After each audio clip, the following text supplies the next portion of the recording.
मुंबईमध्ये राज ठाकरेंच्या मनसेला सोबत घेण्यावरून काँग्रेसमध्ये दोन गट। भाजपच्या विरोधामध्ये सर्वांनी एकत्र यायला हवं वडेट्टीवार यांची भूमिका, तर मुंबई काँग्रेसकडून स्वबळाची तयारी।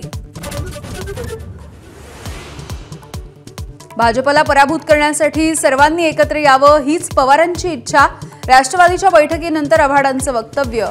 मात्र मनसेचा प्रस्ताव अद्यापही आला नसल्याचं केलं स्पष्ट।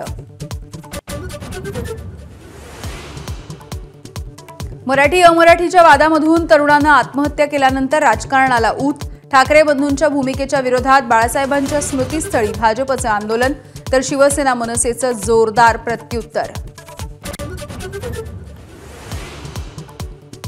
भाजपचे मुंबई अध्यक्ष अमित साटम यांच्याकडून काँग्रेस आमदार असलम शेख यांचा पाकिस्तानची औलाद असा उल्लेख। साटम यांच्या कार्यालयाच्या बाहेर भाजप आणि काँग्रेस आमने सामने। अखेर पोलिसांमुळे परिस्थिती नियंत्रणात। मुख्यमंत्री फडणवीस आणि एकनाथ शिंदेंमधला दुरावा कायम। दिव्यज फाउंडेशनच्या कार्यक्रमामध्ये मुख्यमंत्री आणि शिंदेंमध्ये 2 खुर्च्यांचं अंतर। दोघांमधील अबोला देखील कायम। काँग्रेसचे प्रदेशाध्यक्ष हर्षवर्धन सपकाळ यांची जीभ घसरली, तर फडणवीसच पोशिंदा असल्याचा भाजपचं प्रत्युत्तर।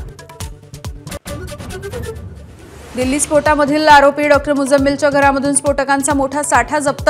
स्फोटकं तयार करण्यासाठी गिरणीचा वापर होत असल्याचाही गौप्यस्फोट, तर रडारवरील अल फलाह विद्यापीठातील अनेक कर्मचारी आणि डॉक्टर्स गायब।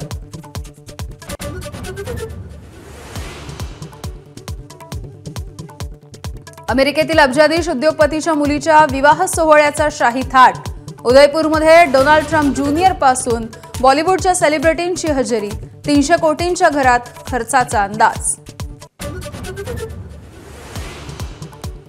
आणि कचरा वेचत असताना सापडलेले 10 लाख रुपये केले परत। पुण्यामधील कचरा वेचणाऱ्या अंजू माने यांच्या प्रामाणिकपणाचं सर्व स्तरांमधून कौतुक।